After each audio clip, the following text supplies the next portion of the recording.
buhay o kabiguan, ng ligaya o lungkot. Kaya marapat lamang na tanggapin si Jesus bilang tagapagligtas at Panginoon. At matapos yun ay panariwain ang katapatan at paglapit sa Kanya bawat araw o day by day. Ang day by day ay naglalayong umalalay sa pang-araw-araw na pamumuhay. Narito po si Kuya Ed Lapis sa mensaheng pinamagatang The Way to God.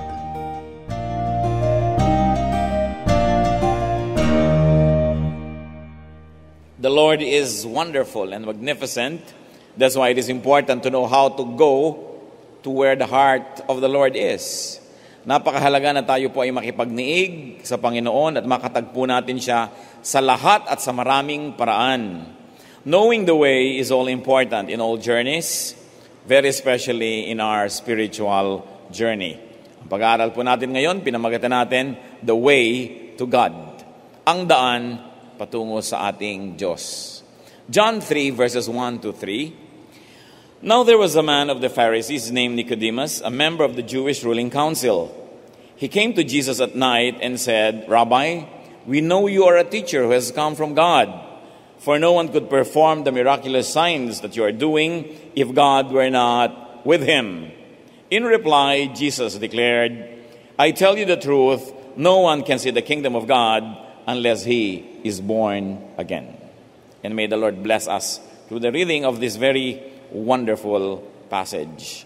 Isa sa mga pinakapopular sa ulo ng napakaraming tao at lagi ng focus ng atensyon ng mga mangangaral, itong John chapter 3, verses 1 to 3. Pero kung susuriin natin, para hindi nag-uusap yung dalawa, para yatang lihis ang takbo ng kanilang isip, sapagat itong si Nicodemus, ipinakilala sa atin na siya ay isang taong bantog, nagpunta sa Panginoon, at ang sagot naman ng Panginoon sa kanya, sabi niya muna, sigurado pong kayo ay may sinasabi. Hindi kayo basta-basta, hindi kayo tulad ng iba ng mga nauna na at maraming mga nagpapanggap.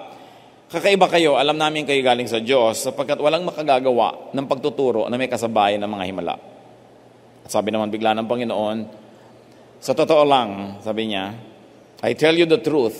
Niya, sa totoo lang, walang makakatagpo sa kaharian ng Diyos kundi siya ipanganak na muli. Parang nag-uusap ba sila o magkaiba ang pinag-uusapan nila o mas malalim ang pag-uunawaan ng usapan nila?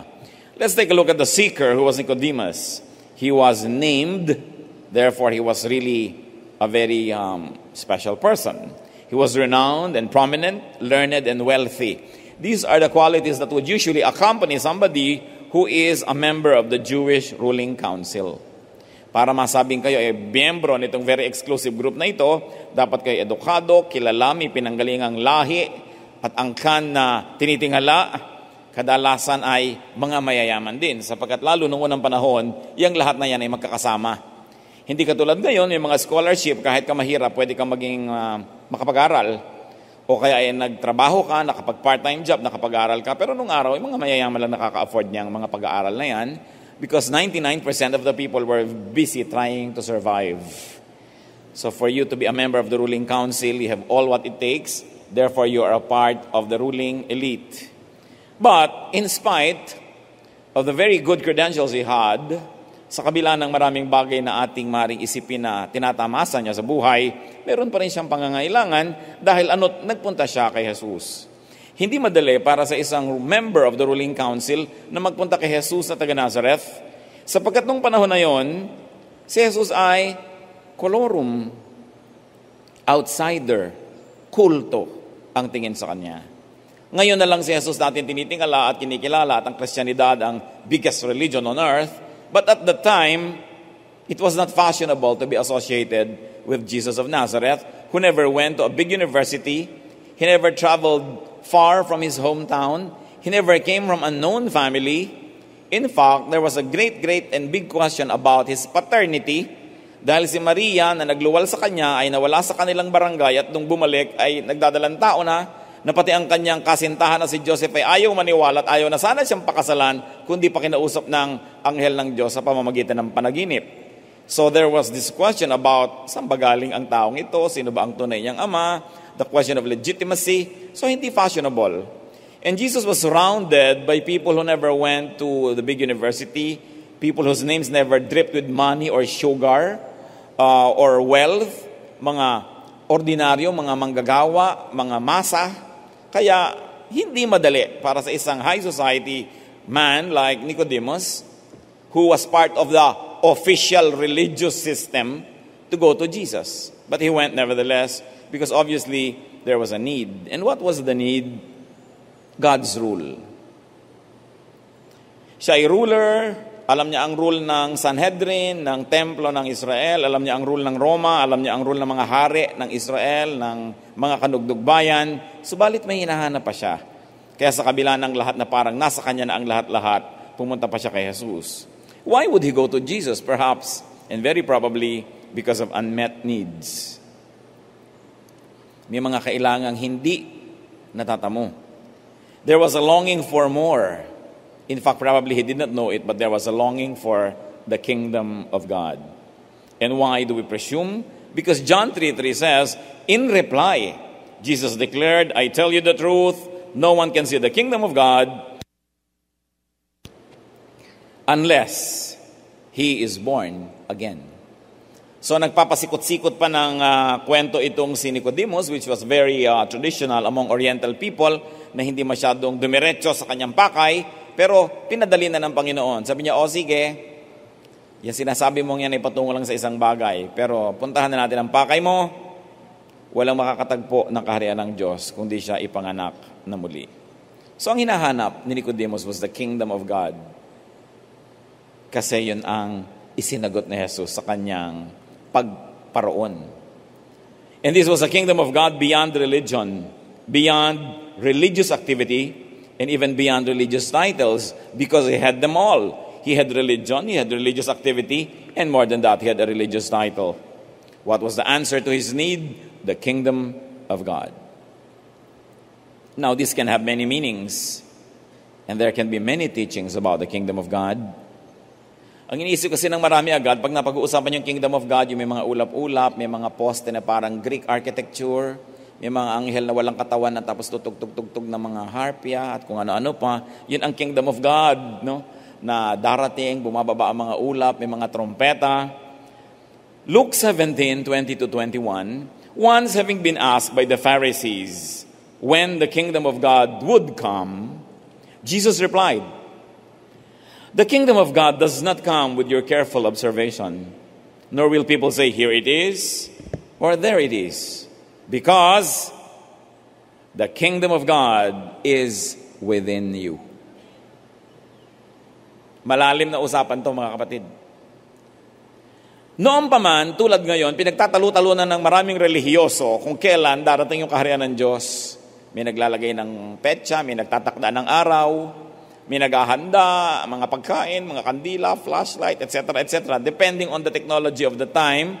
Dahil lahat sila iniisip, it is going to be a physical coming na pwedeng paghandaan physically. Kaya tinanong nila si Jesus, kailan ba naman darating? Sapagkat marami kang alam, maraming naniniwala sa iyo. Sabihin mo sa amin, kailan darating ang kaharian ng Diyos?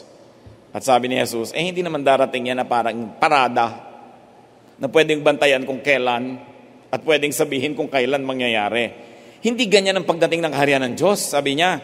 Sapagkat ang kaharian ng Diyos ay hindi dumarating na ganyan mula sa taas pababa, mula sa kaliwa patungo sa kanan.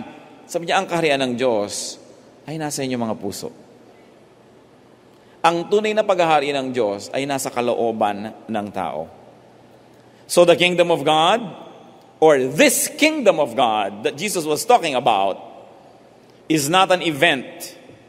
It is not a place. Because the kingdom of God, according to Jesus, is an internal spiritual condition. It is in the heart. Malalim na usapin. Before elaborate and formulaic ideas were devised by developed religion, by evolved Christianity, to be born again simply meant to have a new mindset, to have a new point of view, definitely apart from the prevailing systems. Sabi ng Panginoon, although it is unsaid, religious leader ka, marami kang religious knowledge, you are part of the religious system, meron kang religious title, ba't ka narito? Kasi hindi mo natagpuan, Sanya kasi ang kaharian ng Diyos, natatagpuan lang kung ipapanganak ka muli. Ibig sabihin, bagong pasimula, bagong pananaw, bagong identidad, bagong pagkatao, a new life, or a willingness to be renewed, a new life in, a new life through, and a new life by the teachings of Jesus. Now, we have an echo of the born-again experience in the book of Romans, if only you look deep enough. Romans 12:2, do not conform any longer to the pattern of this world, but be transformed by the renewing of your mind.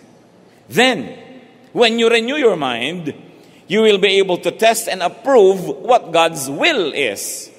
His good, pleasing, and perfect will. At hindi ba yan ang hinahanap ng relihiyon? Hanapin ng kalooban ng Diyos.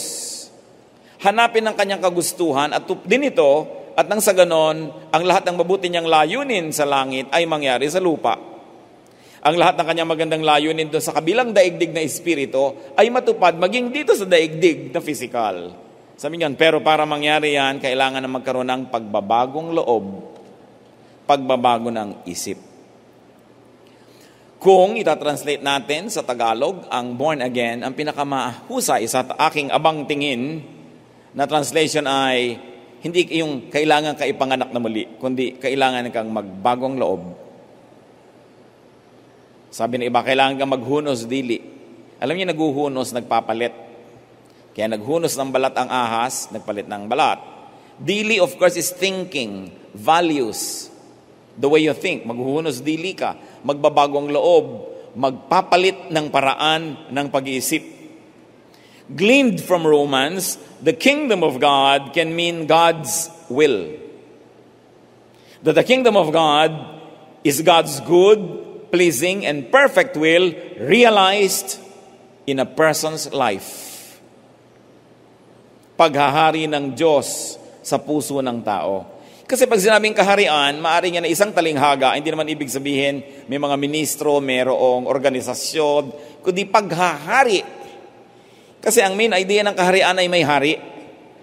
So ang kaharian ng Diyos ay ang paghahari ng Diyos sa puso ng tao, na ang iniisip niya ay iniisip din ng tao, ang kagustuhan niya, nagiging kagustuhan ng tao, pinaghaharian niya yung tao. At sabi ng Diyos, sabi ng Panginoong Jesus, hindi mangyayari yan, liban na lang handa kang magkaroon ng bagong pasimula. Ibig sabihin, ang mga dati mong pananalig, handa mo dapat palitan. Ang mga dati mong pagtingin ay handa mo dapat palitan, sapagkat kaya ka nga narito, Nicodemus, lahat ng dating nasa iyo na never worked. Because if those things worked, why are you here? That means you have to have a new change, a change of heart, a change of point of view. The way you look at God, the way you look at God's people, the way you look at God's will. Because if you had this all in your life, how come you come here in the middle of the night? Ganun na lang halos ang sabihin ni Jesus. So the rule of God in a person's life, that is the kingdom of God. That's why it is in the heart of men. Yung mapasa amin ang kaharian mo. Thy will be done on earth as it is in heaven. Pag tinutupad ng tao ang kalooban ng Diyos, nagahari sa kanya ang Diyos, kung gayon, nasa kanya ang kaharian ng Diyos. Now, what are the obstacles to the kingdom of God? Ano-ano nga ba ang mga hadlang para makamit ang paghahari ng Diyos sa ating puso? Pinag-uusapan natin kanina, daan patungo sa Diyos. So nagpunta si Nicodemus kay Jesus. Kay Jesus siya dadaan patungo sa Diyos Ama. Kay Jesus siya hahanap ng direksyon kung paano mangyayari yan. At sinabi ni Jesus, kailangan kang magkaroon ng pagbabagong loob. Kailangan kang dumaan sa tamang daan kasi ang dinadaanan mo, hindi yan yun eh. Matthew 7:13-14, Enter through the narrow gate, for wide is the gate, and broad the road that leads to destruction, and many enter through it. But small is the gate, and narrow the road that leads to life, and only a few find it. Gusto niyo makita yung kaharian ng Diyos? Gusto niyo marating? Gusto niyo pagharian kayo? Dapat nasa tama kayong daan. At ang tamang daan, yung pinto, napakakipot. Parang baligtad dito. Bago yung daan, yung pinto muna. So pag ini-imagine nyo yung paghanap ng daan na ito, hindi yung parang maluwag-luwag na bukid, tapos may daan patungo sa kung saan at ang ending nun may pinto. Hindi, nauna yung pinto. Sabi, enter through the narrow gate. At pagkapasok mo doon sa gate, saka mo palang makikita yung daan. Now, a narrow gate. Nasubukan nyo na ba na maghanap ng isang bahay, isang address, na ang haba-haba ng, halimbawa, maraming bakod, hindi mo alam kung saan kang papasok na pintuan? At nasubukan nyo na ba na nagdaan kayo sa isang pagkahaba-habang pader, lumampas kayo sa isang pinto, kasi ang liit. Marami tayong nalalampas sa mga maliliit na pinto. Sabi, enter through the narrow gate, for wide is the gate and broad the road that leads to destruction, and many enter it. But small is the gate and narrow the road that leads to life. Small is the gate, therefore it is easy to miss. Hindi siya yung may mga dekorasyon. Hindi siya katulad ng mga umuusong subdivision ngayon na pagkalalaki ng mga gate, may mga tore-tore, para kang pumapasok sa Camelot o sa mga kaharian at kung ano-ano pa. Yun ay pampamahal. No? Yung mapapansin mo talaga yan. Pero usually, yung mga tunay na mga big time na mga subdivisions, hindi niya ipinagsisigawan yung gate niya. Ayaw nga makita niya yun eh. Ayaw niya mapagkikita ng marami yun dahil baka pasukin lang siya ng mga taong hindi nila gustong nagpapapasok doon. Diba? Kaya, maliit yung pinto. It is not easy to find the kingdom of God. That's what Jesus was saying. The door is small, the gate very narrow. It need not be a literal narrow and small gate. It only means it is not what people think it is. People don't look at it. People don't want it. It is easy to miss. It is not desirable. And why is the gate to the heaven of God, to the kingdom of God, narrow? It is made narrow and small by point of view. Yung maliit, malaki yan sa langgam. Diba? Depende kung sinong tumitingin. So lumiliit at lumalaki ang isang bagay dahil sa iyong pananaw. Merong mga bagay na maliit pala sa'yo, minamalaki pala ng asawa mo. Wala namang kakwenta-kwenta sa'yo, pero sa kanya pala may kwenta. So ano ba ang malakit maliit? Nasa tumitingin, wala sa size. At maliit yung pinto patungo sa kaharian ng langit because worldliness minimize it, worldliness trivialize it. So worldliness minimize and trivialize it. In other words, worldliness minimizes and trivializes it. So the door to destruction is big and the way is wide. It is easy to notice. It is easy to take. What I mean is people like it. That's why it is big. Siyempre, pag may nagugustuhan ka, pinapalaki mo. Yung tao lang na gusto mo, pinapalaki mo ang kwento tungkol sa kanya, pinapalaki mo ang kanyang mga katangian, di ba? At yung taong naiinis ka, may mga accomplishment na, minamaliit mo pa rin yan eh. Walang maliit at malaki. Pananaw natin ang nagpapalaki at nagpapaliit. Lumiliit ang pinto patungo sa langit kasi ayaw yun ng tao. Hindi yun ang gusto niya. How can people know if they do not have enough of the kingdom of God? Kayo po ba ngayon, sa kinalalagyan nyo, alam nyo na ba? Sigurado kayong, ako, kasya na, happy na, puno na, kontento na ako ng kaharian ng Diyos. Madaling malaman kung hindi tayo puno, tayo'y nag-ahanap. Tulad ni Nicodemus. Bakit ka tumatawid ng napakalaking syudad para lang umattend na isang worship service kahit umuulan, bumabagyo, kumukulog, kumikidlat? May hinahanap ka eh. Nandito tayong lahat kasi naghahanap tayo tulad ni Nicodemus. Kasi kung natagpuan nyo na yon, wala na kayo rito. Kaya congratulations. Dahil sabi ni Lord, those who seek, find. Mahalaga naghahanap ka, pero mahirap. Ang liit-liit ng pinto, ang dami mong dala, maiiwan mo lahat, huhubarin mo yan, sisiksik mo yung sarili mo para ka lang magkasya. Tapos makita mo, ang kipot-kipot ng daan, ang hirap-hirap. Hindi madali kasi ang maghanap. Kaya yung merong ikinukubli, usually pinapadali nila yan. No? Kaya yung may mga itatago, nilalagyan nila yan ng magandang attraction. Halimbawa, mag-expire na ang mga karne norte, so may libreng palanggana pag binili mo. So may pampalibang para magustuhan mo. So ganun din yung mga door going to destruction, may attraction lagi yan. But the Lord is honest, sabi niya, mahirap dito, sigurado ka, gusto mo? Pero what you see is what you get. Hindi ka dinadaya para lang mapadali ang pagpunta mo, tapos mapapasubo ka na. So Nicodemus was searching. And how do you know if you need God? There is a known or a perceived lack of strength. Kung nakita natin sa buhay natin, parang mahina ako, parang kulang. Then alam natin kailangan natin ng Diyos. There is a perceived or a known lack of fruitfulness, even spirituality. Definitely, there is a known or a perceived lack of satisfaction. And many times, lack of peace. If this is the reality in your life, you need God. We need God. This was the reality, I suppose, in the life of Nicodemus. That's why he transcended all the difficulties, went against all the odds, and went to Jesus. And then he heard what he should hear. How to see the kingdom of God, and that is to be born again. Entering or receiving the kingdom of God requires dedicated search. Tulad ni Nicodemus, naghirap din siya naman magpunta doon, hindi naman madali. At hindi niya ipinatawag si Jesus. Pwede naman niya ipatawag, VIP siya eh. Pero siya nagpunta, nagpakumbaba. It requires willingness to be inconvenienced. Pag kayo tamad, hindi kayo handa na mapagod at mahirapan, hindi kayo maghahanap, di niyo matatagpuan. It requires a new point of view and a new mindset. Nasubukan nyo na ba kuminsan na mag-solve ng puzzle? Hirap na kayo, duling na kayo ng kagagawa, hindi nyo ma-solve. Then somebody comes and says, dali, ito lang Dahil iba yung pananaw niya, na-solve niya. Yung crossword puzzle, kuminsan may gumagawa pa ba niyan, hindi mo mahanap-hanap yung importanteng word. Then somebody comes along and says, ito yun, andali. Kasi iba ang point of view niya, nakita niya. Marami tayong hindi nakikita dahil lang sa ating kinatatayuan. Pag kayo nakatayo siyempre sa loob ng bahay at walang mga bintana, paano nyo makikita ang buwan, ang bituin?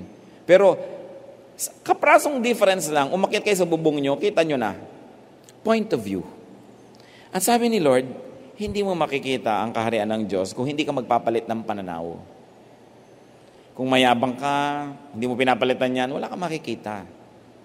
Kung ikaw ay tamad, hindi mo pinapalitan yan, wala ka makikita. Kung kontentong-kontento ka na sa iyong pananalig, sa ito na to, wala na akong papalitan, ito na ako, hanggang mamatay ako, wala na ka na makikita kasi ayaw na palang tumingin. Ang mahalaga ang tao, handa pang tumingin ng tumingin. A new point of view, a new mindset. Those that really want the kingdom of God have to decide to be and have to be born again. Now, careful. This born again is not just the manualized procedure of formulaic evangelism. Sobra kasing na-simplify itong born again. Pumikit ka kapatid. A, accept that you're a sinner. B, believe in Jesus. And tanggapin mo sa Jesus. Diyos ko, tinatanggap po kita. Ayan, naku, save ka na. Parang ganun. Ano yun?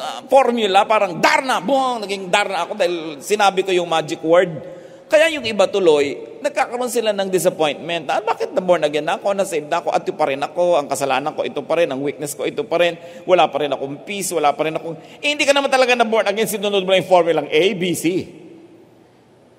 While it is possible to have a born again experience while following that formula, when you understand its meaning, the formula is not a substitute to the reality. Sobrang nasisimplify kasi ng relihiyon. Lalo na yung mga mass evangelism. Sino pong lahat ang gusto masave? Itaas ang kamay. Itaas ang lahat. Yumuko. Tanggapin si Jesus sa inyong puso. Diyos ko, tinatanggap po kita. Tapos, save na kayo. Nakalista na kayo sa langit. It is possible to really know the kingdom of God that way. But I suppose, very, very few who will really find it unless they understand what it means. Hindi siya formula. Hindi siya isang ineksyon na pag itinuro ko sa'yo, ayan, tumalab na agad yung gamot.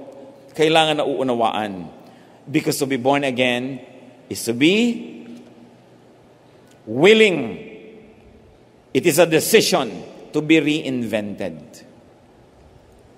It is a decision to be remade and remolded and reoriented according to God's will, according to God's pleasing and perfect will into the image of God. So dapat sinasabi mo, gusto mo ba talaga na hindi lang yung gusto mo maligtas? Siyempre, sino ba ng taong ayaw maligtas? Gusto bang makaiwas sa impyerno? Siyempre, gusto umiwas sa impyerno ng tao. Gusto mo ba na ang mga panalangin mo dinggin ng Diyos? Siyempre, gusto ng tao. Dahil ginawa mong very attractive, parang yung magandang gate. Sinong hindi papasok? Pero dapat tinatanong yung tao, willing ka bang magbago? Willing ka bang pabago? Yung ugali mong hindi maganda, willing ka bang tanggalin yan? Yung relasyon mo na mali, willing ka bang tanggalin yan? Yung hanap buhay mong hindi ka lugod-lugod sa Diyos, willing ka bang talikuran kahit tumatabo ka ng kita at pera? Willing ka bang maging iba? Kasi ang sabi ng Romans, be transformed by the renewing of your mind. In other words, nothing will happen if you don't change the way you think. Kahit umuko ka dyan at usalin mo ng lahat ng dasal at sundin mo ang lahat ng formula na nasa evangelistic manual, kung hindi ka handang magbago at hindi ka handang sumunod sa kalooban ng Diyos na siya ang makapaghari sa iyong buhay, walang born again experience. Formula lang. So to be renewed through the reshaping of one's mind. Have you changed your mind and thinking to the point of being renewed and changed? Yun ang tanong. Ang dali sabihin, hoy, born again ka na ba? Meron po, born again na to. Nagtaas siyang kanina. Parang ganun kadali. Kaya tuloy ang daming na-frustrate. But nag-expect sila ng isang buong mundong pagpapalang darating, tapos hindi nangyayari. Kasi sobrang formula, sobrang pinadali. Handa ba tayo nun? John 3:3, in reply, Jesus declared, I tell you the truth, no one can see the kingdom of God unless he is born again. Or, allowing Romans to shape our definition of the born-again experience, unless a man changes his mindset, he will never experience God's rule. Di ba? Kita niyo, magkamukha. Parallel na parallel. Hanggang hindi mo binabago ang pag-iisip mo, hindi mo mararanasan ang paghahari ng Diyos. Ang paghahari ng Diyos ay born-again experience. Therefore, to be born again is baguhin ang pag-iisip. Because everything begins in the mind. Narito ka ngayon dahil nagpasya kayo, napupunta dito. Siguro yung iba, last week pa decided, yung iba kanina lang. Napilit yung iba, pero nag-decided dahil hindi naman kayo kinaladkad, nakarating din kayo dito, so nagpasya rin kayo dahil naisip nyo yon. Yung mga wala dito ngayon, dahil inisip nila hindi sila pupunta ngayon, baka may sakit sila, may gagawin sila, pero inisip nila, kung saan pumupunta ang iyong isip, doon pupunta ang buong pagkatao mo. Kaya yung isip ang pinagsisimula ng lahat-lahat. A strong, consistent, and profound mental and intellectual change and development is needed to experience God's kingdom. Therefore, one of the many meanings of knowing God is through the intellect. Pagbabago ng isip, pagbabago ng paraan ng pag-iisip, ng pagpapahalaga ng pananaw. It's all about changing one's mind. It is therefore an intellectual journey. But not only an intellectual journey, because there are many ways to experience God. And one of the main ones is to experience Him in the mind. Pag totoo na sa isip nyo, totoo na yan eh. Yan talagang highest form of reality. Halimbawa, pumikit kayo mga kapatid, pero hawakan yung bag nyo, kilala nyo bang katabi nyo? Pumikit kayo halimbawa, pikit. Talaga, pikit. O isipin ninyo na kayo ay nakakakita ng mga bundok na gawa sa ice cream. Merong mga malalaki mga cherries, di ba? Na merong batis ng tsokolate at gatas. Ang mga bato-batong inuupan nyo parang marshmallow. Ang lamig ng ihip ng hangin. O, dilat na. Naranasan nyo ba? Kasi pag naranasan nyo sa isip nyo, yun ang katotohanan. Hindi katulad ng katotohanan ng physical lang. Yung physical nga na world, yan ang nagkukulong sa atin eh. Pero ipikit mo lang isip mo, malaya ka na eh. Kaya ang kaya lang ikulong ng tao ang iyong katawan, pero hindi kaya ikulong ang iyong isip. Nakakalipad yan, nakakarating yan sa maraming mga lugar. Kaya kung minsan ini-imagine mo pa lamang na hinahawakan ng crush mo ang iyong kamay, kinikilig-kilig ka na, di ba? Yung pala, nung tingnan mo, dinidilaan pala ng aso yung kamay mo. Yun ang physical reality. Pagka may mahal ka sa buhay, ini-imagine mong kalong-kalong ng iba, di ba nagsiselos ka na agad, nagiinit ang tenga mo, nagagalit ka na, pero sa isip pa lang, bakit na iba na yung pintig ng puso mo, nagagalit ka na? Kasi sa isip, pag nangyari, yun ang reality mo. That's why it is important to experience God in the mind. His peace, His love, His truth. Kung nung araw, ang mga nagmamahalan ay nakikita sa luneta at ngayon ay nakikita sa mall, alam nyo yung isip, napakagandang rendezvous, doon dapat magkita ang Diyos at tao. It must be a meeting point between the divine and the human, between the spirit and the body. That's why, be changed by the renewing of your mind. Kaya inuunawa ang Diyos, kaya nagbubulay-bulay, nagko-contemplate, nag-aaral. Pero kung mag-aaral ka at uuwian mo lang laging debate, nakikipagtalo ka, naku, hindi mo makikita ang kaharian ng Diyos. Kasi hindi nakikita yan sa pagtatalo. Yan ay naipapaliwanag sa katahimikan ng ating isip. That your mind is so quiet that you can hear it think. Kaya sinabi nila, mind over matter. Ang iniisip nangyayari. Nakita nyo, nung si Pedro ay nanalig na kaya niya maglakad sa tubig, nakapaglakad siya? Kasi sa isip niya, sabi niya, maglalakad ako sa tubig. Pero nung nakita niya yung mga tubig na ginugulo ng hangin, at nakita niya yung lakas ng hangin at alon, bumalik yung consciousness niya sa physical. Naisip niya, imposible ako makapaglakad sa tubig dahil solid ako, liquid yung tubig. Kaya lumubog siya. Because he got imprisoned by the law of matter, by the physical law that is very limiting. Kaya nakita niyo minsan yung mga nagdurusa sa pangalan ng Diyos. Sobrang pinarurusahan ng mga mga panahon. Napakarami nilang natitiis. Hindi na maintindihan ng mga scientists kung bakit nila natitiis yon. Kasi nalalampasan ang kanilang isip. Parang pag-ibig na yung minamahal nyo, kahit imposible na talagang mahalin, dapat na talagang isilya elektrika, lethal injection, ihulog sa bangin, ipakain sa pirana, pinagluluto nyo pa. Kasi sa isip nyo, mahal nyo siya eh. Kahit sa isip ng nanay nyo, hindi siya kamahal-mahal, pero ang reality nyo, mahal nyo siya eh. We make our realities. What reality do you make? Kasi yung reality nyo ang magbubuo ngayon kay malungkot o masaya. Ang reality nyo ang magsasabi kung kayo magiging mainggitin o kontento. Ano ang inyong reality? Pababain ang kaharian ng Diyos sa inyong puso by the renewing of your mind. It is about changing one's mind. Not just activities, not just status or affiliations. It's not even about congregation or religion. Napakalaki ng Diyos. Kahit saan kayo pumukol ng panalangin ay tatamaan siya.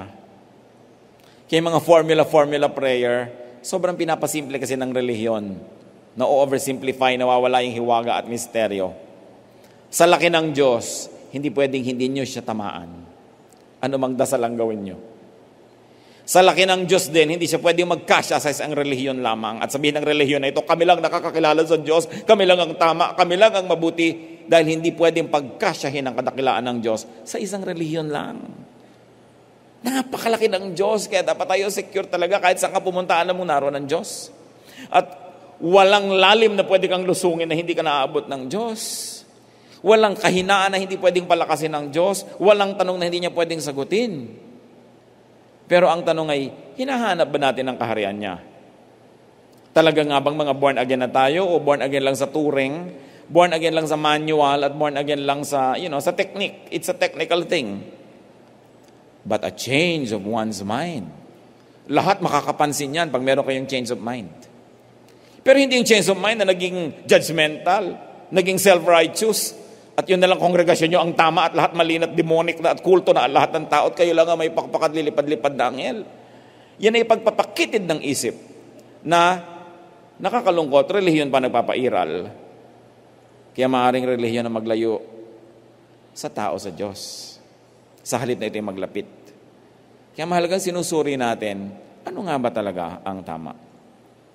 Romans 14:7, For the kingdom of God is righteousness, peace and joy in the Holy Spirit. Yun ang kingdom of God. Hindi awayan. Religion yon. Hindi pakikipagtunggali at pakikipagtalo. Religion yon. So meron na ba tayong religion? And beyond that, meron ba tayong kingdom of God? Pinaghaharian ba tayo? Remember, when you say you accept God in your heart, it means you are accepting His rule. You are saying kayo po ang makapangyari, susunod ako, kayo ang hari, kaya may kaharian. Do you have the kingdom of God? Do you know the way? Jesus shows us the way. He says, you must be born again. Romans says, you must change the way you think. And then Matthew says, but the way is hard, and the way is small and narrow, because usually people don't like it. So you have to like it, you have to ask for it, and you have to work for it. But it says, ask and it will be given you, seek and you will find, knock and the door will be open to you.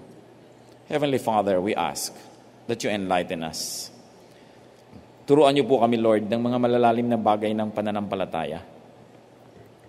Hindi lang yung mga simple na nasa mga manual na nabibili sa bookstore. Hindi lang yung sobrang pinasimple na mga Sunday school o ng mga pastor o ng pulpito.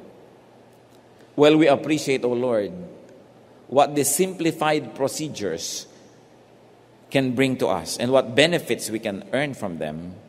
We pray that as we grow in you, as we mature, may you lead us unto a greater, a more sophisticated, and a more spiritual comprehension of you.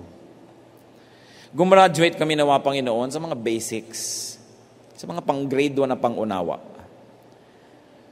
Kundi sa aming mga pagbubulay-bulay, pag-iisip, pananalangin, pag-aaral ng iyong salita. Sa panahon na kami nananahimik, maging kami natutulog, kausapin niyo po kami. Magpahayag kayo sa amin. We want your kingdom, O God, not just religion. We want oneness with you, not just church membership.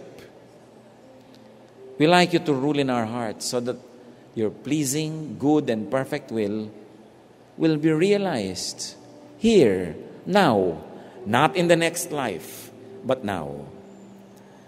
While we anticipate and we love to see you in eternity, Lord, may you send your advance party, your embassy, a part of heaven in our hearts, so we can now begin to enjoy your presence. And we can become your ambassadors. Our hearts can become your embassies, O God. And we will represent you before people. And they too will enter this embassy and have immunity from the world. Teach us. Teach us to go beyond the basics. While we appreciate going through the basics, O God, for beginning, teach us to move beyond it, O God, so that we can change from glory to glory. Palawakin mo ang aming isip. Bunutin mo ang mga poste at mga bakod na nagpapaliit sa aming pag-iisip. At iurong mo ng malayo at palakihin mo ang saklaw ng aming kaisipan. Teach us to go beyond the simplistic, the simplified manuals, and let us experience you. Magbulay-bulay pa tayo, mga kapatid, kung ano bang kahulugan sa atin ang pag-aaral na ito. Hingin niyo sa Panginoon kung ano ngayon ito, anong katuturan, at kung ano mga dapat gawin nang tayo'y lubos at tunay na pagharian ng Diyos. Sa sandali ng katahimikan, makinig sa tinig ng Diyos.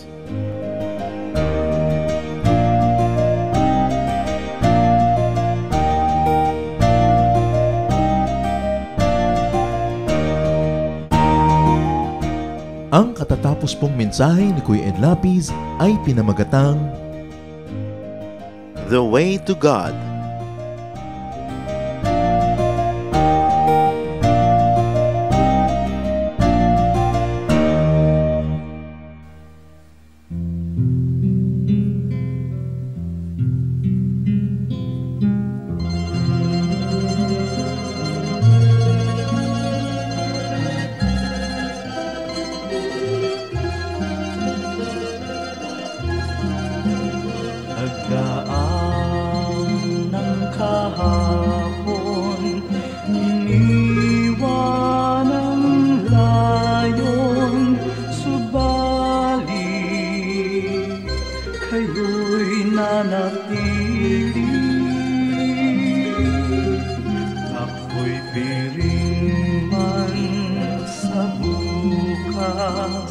tadhana'y lumipas, panatag sa inyong kanlili. O Jesus, sa ulayaw, hatid sa kibuhay, agapay sa paglalakbay, kaibigan kang tunay, dagli ang karamay, kailanman di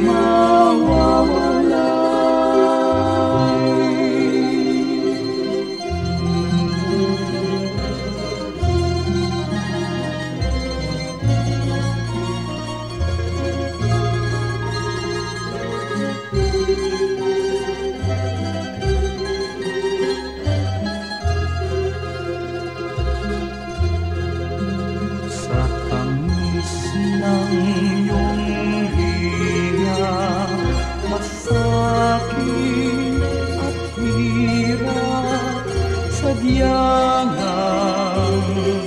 hindi mananaig. O Jesus, kaulayaw, gawin pang malinaw sa akin ang iyong pag-ibig. O Jesus, sa ulayaw, hatid sa kibuhay, agapay sa paglalakbay, kaibigan kang tunay, dagli ang karamay, kailanman di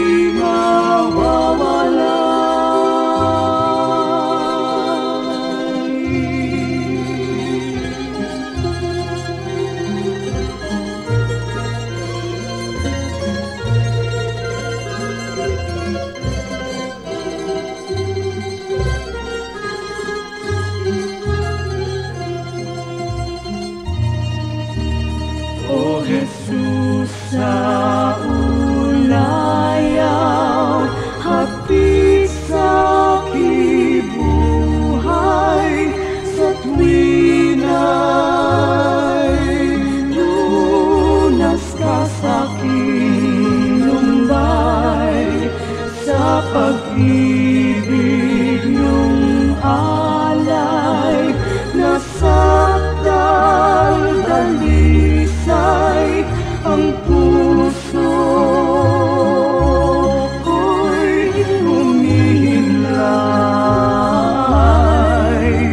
O Jesus, sa ulayaw, hatid sa kibuhay, agapay sa paglalakbay, kaibigan kang tunay, dagli ang karamay, kailanman di mawawala.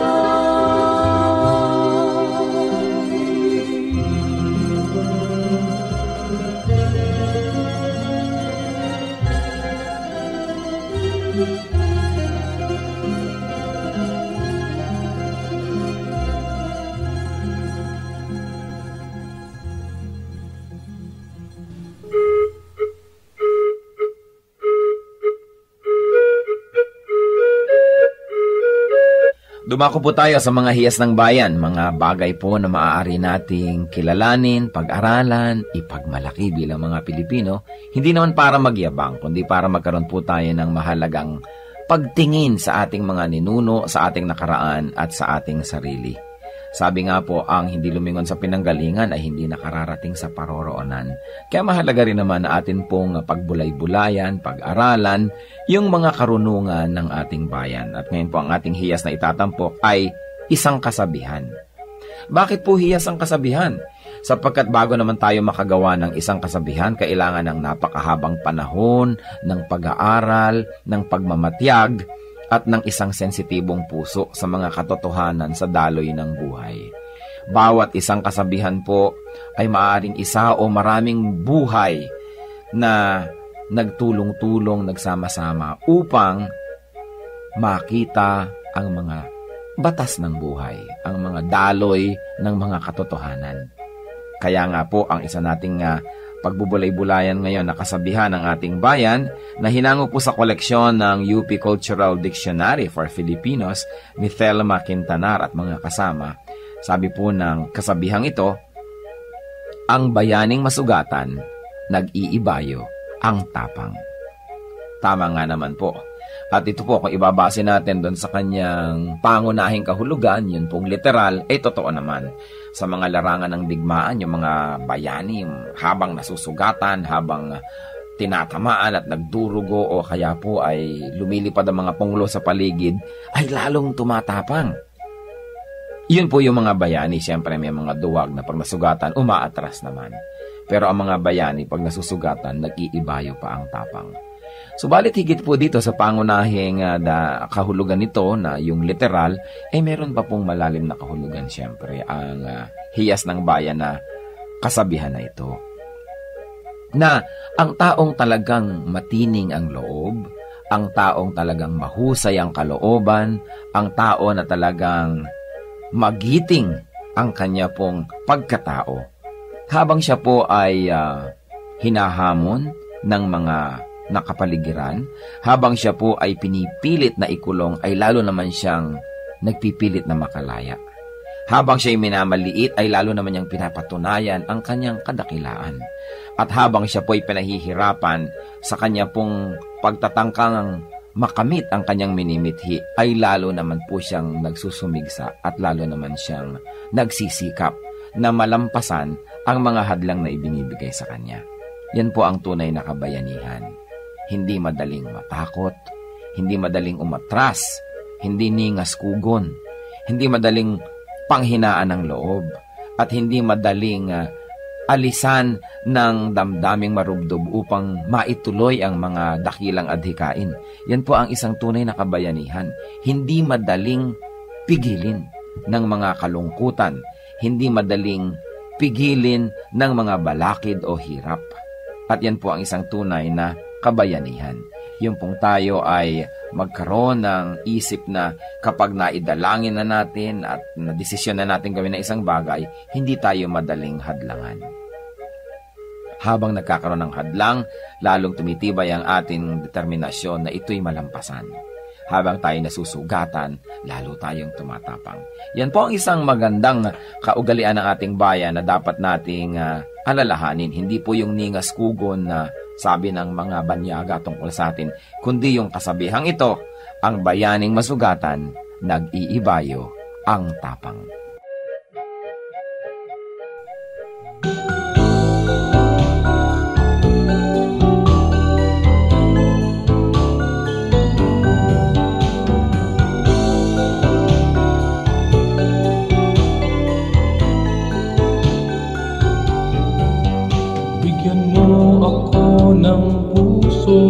Laging may awit, hindi nagagalit, at ituro mo sa aking buhay kung paano umibig sa aking kaaway. Kahinahunan, kahinahunan, kahinahunan yung ibigay. Kahinahunan, kahinahunan, bunga ng Espiritong buhay. Kahinahunan, kahinahunan, kahinahunan yung ibigay. Kahinahunan, kahinahunan, bunga ng Espiritong buhay.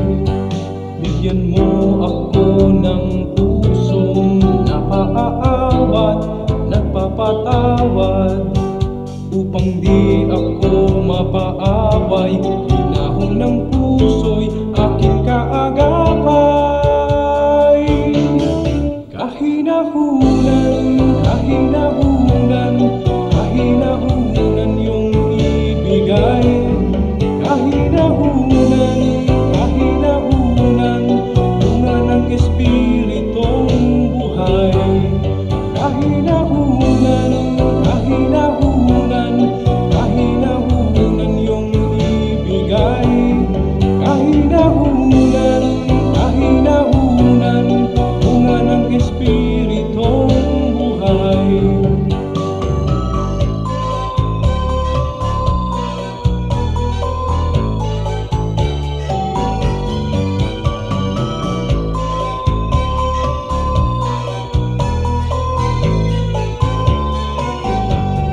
Kahinahunan, kahinahunan, kahinahunan yung ibigay. Kahinahunan, kahinahunan, bunga ng Espiritong buhay. Kahinahunan, kahinahunan, kahinahunan yung ibigay. Kahinahunan, kahinahunan, bunga ng Espiritong buhay. Kahinahunan, kahinahunan, kahinahunan yung ibigay. Kahinahunan, kahinahunan, bunga ng Espiritong buhay. Bunga ng Espiritong buhay. Bunga ng Espiritong buhay. Bunga ng Espiritong buhay.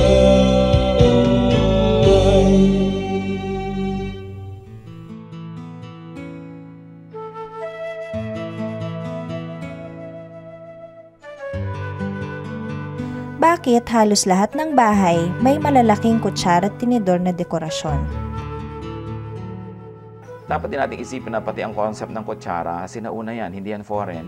Ang mga Ifugao may kani-kanyang kutsara, kanya-kanyang gawa, pagandahan, at yan ay dala-dala nila kahit sa sila magpunta, at tuwing kakain, ilalabas nila ang kutsara nila. Yan ang kinopya ng mga malalaking kutsara na nausong nanggaling sa Baguio, na ngayon nakarating sa halos lahat ng bahay na may mga members na nagpunta sa Baguio.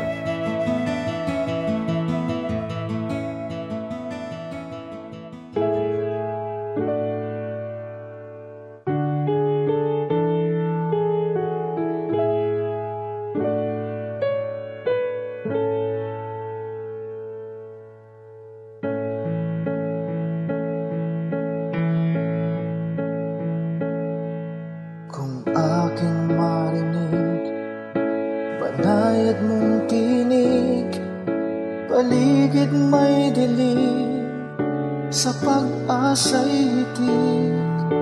At kung sa panahon ba ng kasiyahan, walang pagkalimot, dalay pasalamat.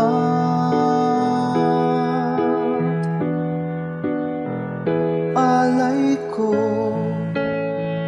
ay papuri, damhin mo pagsamba,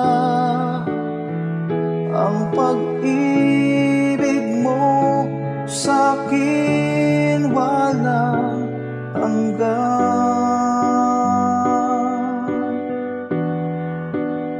Sa iyo kabutihan, buhay ay nakamtan. Pupurihin ka magpakailan pa man, aking Diyos.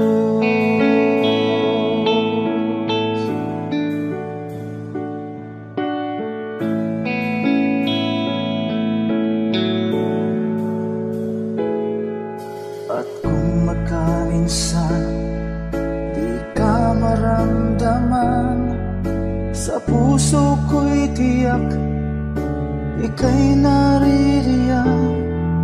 kahit sa dulo man itong aking buhay, ika'y aking lakas, hindi mangangamba.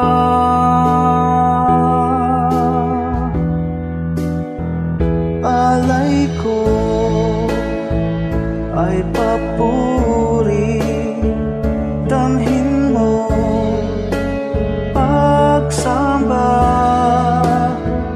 ang pag-ibig mo sa'kin walang hanggan.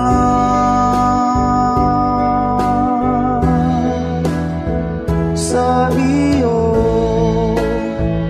kabutihan, buhayan, nakamtan, pupurihin ka magpakailan pa man,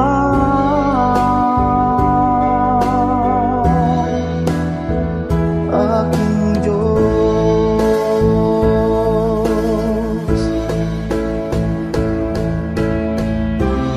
Bawat yugto sa aking buhay,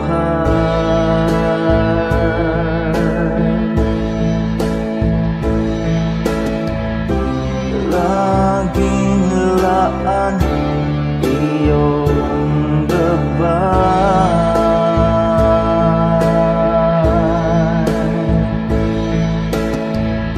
Sa piling mo may tagumpay.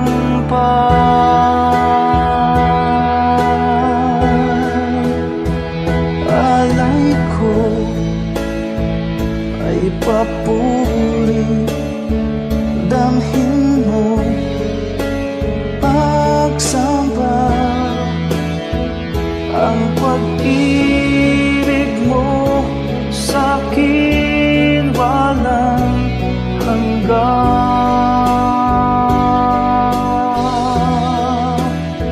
Sa iyo kabutihan, buhayan, nakamtan, pupurihin ka magpakailan pa man.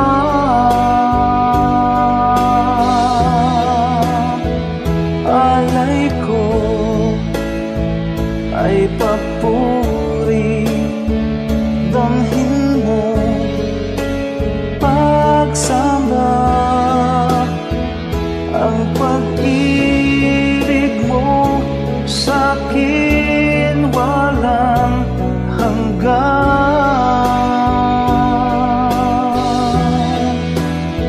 Sa iyo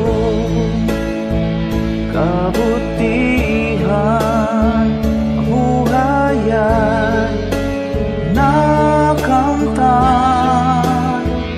pupurihin ka magpakailan pa man,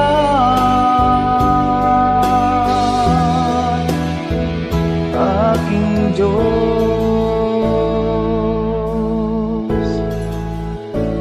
aking Diyos,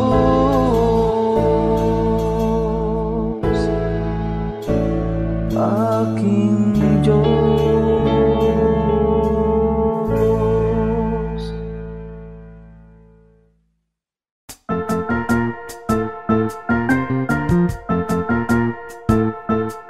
Oras na po para pansamantalang magpaalam ang programang Day by Day. Tayo po'y magsama-sama tuwing ika-6 hanggang ika-7 ng umaga, araw-araw.